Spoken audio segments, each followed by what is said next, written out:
So, Joshua.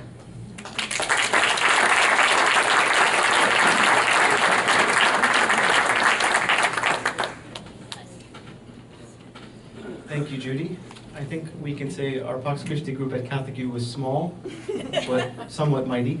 Thank you also, I'm going to say Margaret, thank you. And thank you, I feel intimidated. I've never been introduced both by a bishop and a future cardinal.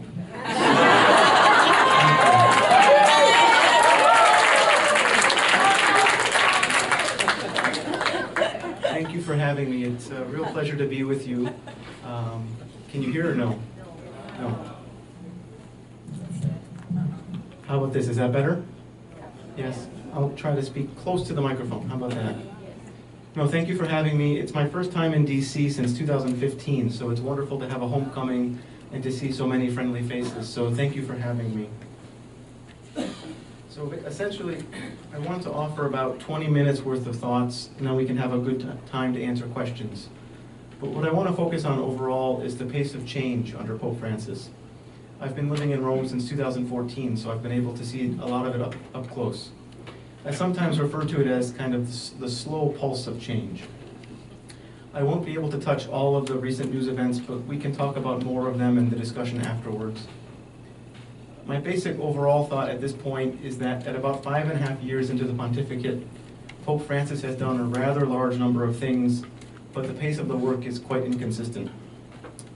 What I've been thinking about most recently is the balance between laying out a vision versus putting in place structural reforms that give that vision life and ensure that it lasts once you're gone. So in my talk, I want to do two basic things. First, give a bit of what people tell me Francis has been really good at, and then identify 3 of the biggest hurdles I think he might be facing. Obviously, the current crisis regarding the Church's response to sexual and institutional abuse is going to be one of those hurdles. But I want to start first with what I think the Pope has been best at. So for the first part, what do people think Pope Francis has achieved? Last year, I wrote a report about this topic after speaking with a few of Francis's closest collaborators in the US, including Cardinal Sean O'Malley in Boston and Blaise Subich in Chicago. I also spoke to the head of the International Umbrella Group of Women Religious, a Maltese sister named Carmen Samet. They each pointed to several different things Francis has achieved, some of which you've probably noticed already. The first is that the Pope has tried to invert the traditional pyramid structure of the Church. Samet, who has led her group for nearly 6 years and will be coming to the end of her term in May, spoke about the Pope reorienting the traditional hierarchical structure, where the Pope had been at the peak of a pyramid, cardinals below him, archbishops, bishops below that, and the rest of us peons at the bottom. And the way Samet put it was that the triangle is upside down, and it is the faithful who are on top. The leader has to make the final decisions, but it is on what he has heard and felt by everybody. So, I mean, anyone who's taken remedial council teaching, as many of you know, this is a reform that was articulated in the Second Vatican Council. The idea of a church that was both hierarchical and circular. And something Francis frequently says, which I think is important, is he calls the church not just bishops or priests, but the faithful people of God. And the word faithful there is important because he adds that before the people of God, to the traditional people of God construction. So we saw the inversion of the pyramid, I think, most in the process for the 2014 and 15 synods, the global meeting of bishops that Pope Francis called on family life. And the timeline here is interesting because before calling the bishops to Rome, Francis put out this questionnaire, asking bishops and asking them to distribute it as widely as possible, to give it to their parishes and the priests to distribute it. That really had not been done, at least not in that way before. At the synod itself, Francis was very specific, telling the bishops to speak boldly and listen with humility, that no topic was to be considered off the table. And so the final document that results after this 2.5, 3-year-long process, Amoris Laetitia, is a fruit of those discussions. Not something that Francis has decided on his own authority, but something he's giving back to the Church after having this listening process for this long time. Of course, the side note here is that the listening primarily involved ordained members of the Catholic Church, but that's, I guess, a side note at this point. But I think there's an element here in trying to get everyone involved in making the Church's teachings relevant. Lisa Sol Cahill, a theologian at Boston College, compared this process to the one Paul VI used in the development of the 1968 encyclical Humanae Vitae. She said, Francis recognized wisely that if he simply came out with changes in teaching from above, it would provoke division in the church, just as Humanae Vitae had done. So the first accomplishment I see is more emphatically putting in place the inversion of the pyramid structure, as envisioned by Vatican II. And I think we're seeing this again in preparation for the upcoming Synod of Bishops in October on young people. And just on Saturday, after I flew in from Rome, they had released the full list of attendees to that synod. Again, the process started with this questionnaire, and in a first for the 16th century Vatican structure, it was even put online. And they even had 2 meetings in Rome with young people ahead of time to talk with the people who are of main interest of this synod, which, believe it or not, is quite a novelty. So the second thing I think Pope Francis has accomplished is in reorienting the mission of the Vatican. I see a bit of a 2-part dance. The first part is that the pace of actual Vatican reform of structures has been rather slow. And the changes, while culturally significant, haven't really impacted our everyday lives as Catholics. And there have been basically 2 parts to this reform. A lot of reform of the financial structures, including the creation of a new Secretariat for the Economy to consolidate the different various offices at the Vatican handling those issues, and also consolidation of offices with creation of 2 new super offices or super dicasteries for laity, family, and life issues, and for peace, justice, and migration issues broadly. So the first part of that dance is this kind of behind-the-scenes structural reform. But the second is that there's also been a reform in area of mission and vision. When I speak to Vatican officials, they speak about a change in mindset. One mid-level official told me recently it's not about specific structures of offices, but making the Vatican bureaucracy more conscious of the fact that it is at the service of the universal church and is not meant to direct the universal church. And Cardinal Cupich spoke to me about this as a process of discernment, saying, Pope Francis is constantly going back to the question, where is Christ calling us now? Cupich said it's not about enacting a particular reform, but finding out what we're being called to do in this time.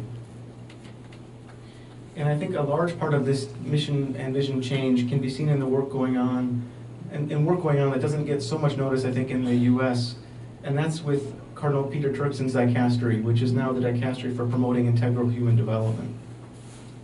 It was that dicastery that was primarily behind the drafting of the 2015 encyclical Laudato Si that embraced the consensus on climate change. And Turkson and members of his staff have really been traveling the world, exhausting themselves, trying to promote the Pontiff's vision for a better future, lest we leave to coming generations what the Pope has called a planet of debris, desolation, and filth. But it was also Turkson's dicastery that in April 2016 co-hosted a conference with Pax Christi to reevaluate the just war theory, which drew attention from around the world and sparked the creation of the new Catholic Nonviolence Initiative, which Judy is leading. Or coordinating. And the short advertising break, if you want to know more about what happened in those discussions, Marie Dennis has put together a book over here for sale. It's interesting to me to note that although there's these changes going on, Francis's vision isn't really helped sometimes by the way the Vatican's offices are set up in their own fiefdoms. So for example, about a year ago in September 2017, the Pope issued this decree to decentralize most authority for liturgical translations. And if you followed anything about the U.S. Catholic Church or the issue of liturgical translations, this was major. It was an important news event. You would think Vatican officials would want to highlight what the Pope was doing. But instead, they released that decree on a Saturday. Well, the Pope, me, and most of the entire papal press corps was in Colombia for the papal visit to that country. And so the Vatican Bulletin comes out at noon, so it was, I think, 5 a.m. in Colombia. And most of us were strapped into the back of a C-130 flying from Bogota to Medellin, trying to figure out what these Latin terms meant. But the cargo planes are not, the accomplishment is a reorientation of the Vatican's mission. The second part of my talk now we're coming to, what are the structural hurdles the Pope is facing? In essence, what's making the work inconsistent? I want to highlight three major hurdles. The first, unfortunately, is the one we have been facing for decades and the Church has been responding to poorly. The continuing scandal of clergy sexual abuse. I'm guessing that here in the DC area, I don't need to recap the shocking revelations from the Pennsylvania grand jury report or about now ex-Cardinal McCarrick. Honestly, there's so much here that I didn't know what to prepare to say. So I'm assuming we might go into more of the details in the question and answer period. So if you'll allow me, I'd like to kind of pull back the lens a little bit. In very broad terms, after covering the Church for a decade and working at NCR, which revealed some of the scale of the sexual abuse crisis beginning in 1985, I think Francis and the hierarchy are facing three overarching issues. What are we or they going to do to learn? What are we doing to learn about and address the scandalous, grievous, criminal way children, vulnerable adults, and those in subordinate positions were harmed over decades? That's the first. How are people in authority, particularly bishops, going to be held to account for the multitude and various ways they did wrong? That's the second. And what measures are being put in place to protect children and others going forward? And that's the third. Speaking very broadly, I think it's in the third area where the hierarchy, especially the US hierarchy, can justly take credit. From the data available, it appears that the measures put in place in 2002, after attention was brought to the issue by reporting in Boston, are working. But it's in the first and second areas where the hierarchy, and I think at this point particularly Francis, are being tested mightily. And I'm afraid it may prove to be the issue that becomes the barometer for the success or failure of his papacy. I think Francis's decision this week to call the heads of all the national conferences of bishops to Rome in February is a point of light. Such a move has never been undertaken and could really be a catalyst for reform. But I also think that what we're all looking for here most is action, and particularly action to ensure that there are mechanisms in place to hold bishops and others in power in the Church to account, should they mishandle abuse or fail to protect those in their care.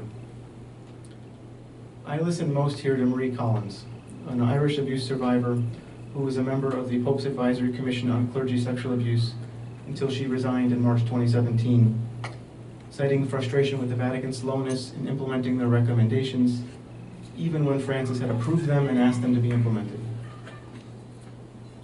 And one recommendation that was approved by Francis and then never implemented was for the Vatican to set up a tribunal in Rome specifically tasked with judging bishops who were accused of mishandling or not reporting clergy who had abused. The Pope was asked about this during his visit to Ireland at the end of last month. He said the idea for such a tribunal was not viable, but did not explain why. He said the Vatican was instead setting up tribunals on a case-by-case basis as needed, and that many bishops had been judged that way already. To me, this is confusing. I'm not sure if it fits the bill, especially in terms of transparency. If bishops are being judged, don't the people of God have the right to know? And I keep thinking about something Marie said to me in an interview just before the Pope went to Ireland. I had asked her about an earlier interview in which she said she thought the Pope had good intentions, but wasn't following through on them. I asked if there was going to be a point at which it wouldn't matter. There would be a point of no return where the intentions don't matter. And her response was blunt. She said, I think there has to be. Whether your intentions are good or not, what really matters is what you do. That's the problem. History will judge Pope Francis on his actions, not his intentions. So the first hurdle is intense, but I think we can talk more about it in the question and answer session. The second hurdle is different. Some might say it's related. I think it's different. And I see it as Francis's near complete failure to incorporate women into leadership in the Church. And I think we have to say after more than 5 years, there's been no meaningful reform in this area. He has said numerous times that women need to have full roles in the Church. He frequently says they have the same role in the Church as Mary did after Pentecost. I find the range of theological possibility in that statement incredible. Mary was present to receive the gift to speak in tongues, presumably to go out and preach the gospel.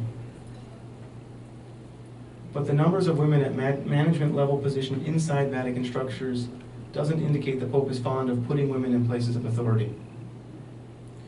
We do have to give some credit. The number has doubled since 2013, from 2 to 4.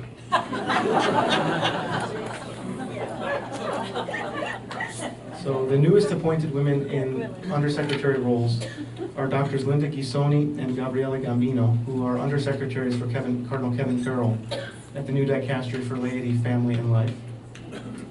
They joined Sister Nicoletta Spezzati, an undersecretary at the Congregation for Religious Life, and Dr. Flaminia Giovanelli, an undersecretary at the dicastery for promoting integral human development. But Dr. Giovanelli is about to retire this month, so pretty soon the number is going to drop back from 4 to 3. One possible highlight here, I think, is the commission to study the idea of women deacons. But the role of that commission, instituted by Pope Francis at the request of the umbrella group led by Sister Carmen Samet, remains unclear. The only word we've gotten of the commission's work came in June, when Cardinal Luis Ladaria, the president of the commission and also the head of the Congregation for the Doctrine of the Faith, said the group was not planning to advise Francis on whether to reinstitute the practice of ordaining women deacons. Ladaria said in a brief press meeting, "The Holy Father did not ask us to study if women could be deacons." He said the primary objective of the commission was to consider what role women who served as deacons in the early centuries of the church were fulfilling. And then he said, he basically raised some questions. He said, we know that in the early church there were these deaconesses. He asked, what does it mean to say this? Was it the same thing as male deacons, or was it not the same? Was it a diffuse thing or a local thing? So I think we're seeing they're dealing with the issue, but we're not sure where they're going to go with it, and I think it's a very open question. And I was a politics major at Catholic University of America, so the third hurdle I'm bringing up is basically a politics issue. And I think it's the pace of appointments of bishops and cardinals. There is still a significant gap in power between those who support Francis's initiatives and those who don't. But I think this is the big point of light. After 5 years of appointing bishops, I think we're at something of an inflection point. We saw the gap in bishops more or less enthusiastic for Francis's agenda, most recently at the U.S. Bishops' meeting in November last year. On major issues, those who would have supported Francis's style were about 20 to 30 votes short. There weren't that many closely watched elections this year, but there was a rather shocking one. In the contest for chairman of the Committee on Pro-Life Activities, Cardinal Supich, a cardinal, vocal supporter of Francis's agenda, and a member of the Congregation for Bishops, lost to Kansas City Archbishop Joseph Naumann by a vote of 96 to 82, or 16 votes. Naumann, who will take up his role this year at the next bishops' meeting in November, will be the first non-cardinal to lead the committee in nearly 40 years. So it seemed like there was a bit of a signal being sent. The year before, in 2016, there were a number of notable contests, but to me the most revealing was for chairman of the Committee on International Justice and Peace. San Diego Bishop Robert McElroy, who was appointed by Francis, has a doctorate in political science from Stanford, and wrote his dissertation on the morality of U.S. foreign policy, lost to Archbishop Timothy Broglio, 88 to 127. And Broglio, a former Vatican diplomat, has been the Archbishop for the military services since 2008. But I think things on this front are shifting, and shifting very rapidly.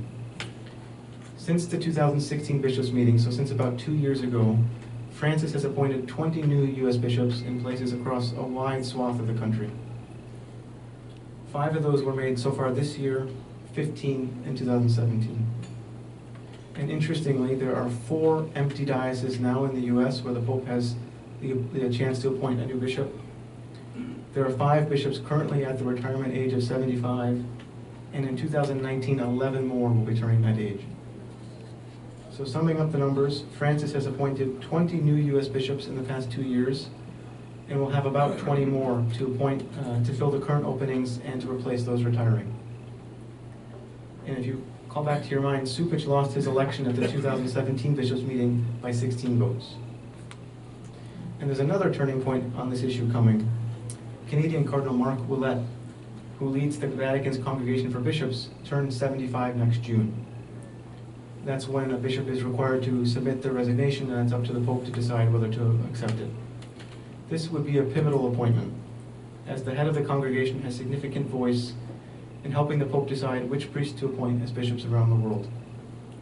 It gives Francis the opportunity to choose someone for that post who he thinks understands and is enthusiastic about his desire to appoint pastoral, smell of the sheep bishops. And on the issue of cardinals, I think Francis has already passed a very major turning point here in June, when he held his 5th consistory to create new cardinals. Since that event, the Pope has now named 59 of the 124 cardinals that at this moment would elect his successor, a plurality. So in comparison, 47 were elected, were named by Benedict XVI and 18 by John Paul II. And as has often been noted, Francis's choices for cardinals have been very creative. Among those he elevated at the last consistory was Chaldean Patriarch Louis Sako. In Iraqi, many of you may know for the way he has spoken out publicly about the suffering his people have endured after the U.S.-led invasion of the country in 2003. We remember, too, that Francis created 3 new U.S. cardinals in 2016. In Chicago, Cardinal Supich; in Newark, New Jersey, Cardinal Joseph Tobin; and Cardinal Kevin Farrell at the Vatican. We don't expect new cardinals in the U.S. at that point, but the Pope can do whatever he wants on that front. As I conclude, I want to look ahead and say that there's going to be an opportunity soon for the Pope to address how he is handling some of these issues, particularly probably the first hurdle. And that will come when he travels to the Baltic states of Latvia, Lithuania, and Estonia 6 days from now. I imagine that we journalists will ask the Pope about 1 or 2 or 3 of these issues, and I imagine he will respond with his usual candor. So that's where I thought to wrap up the formal presentation, and I just want to say thank you so much for having me, and thank you for all the work that Pax Christi does, and I'm honored to be with you.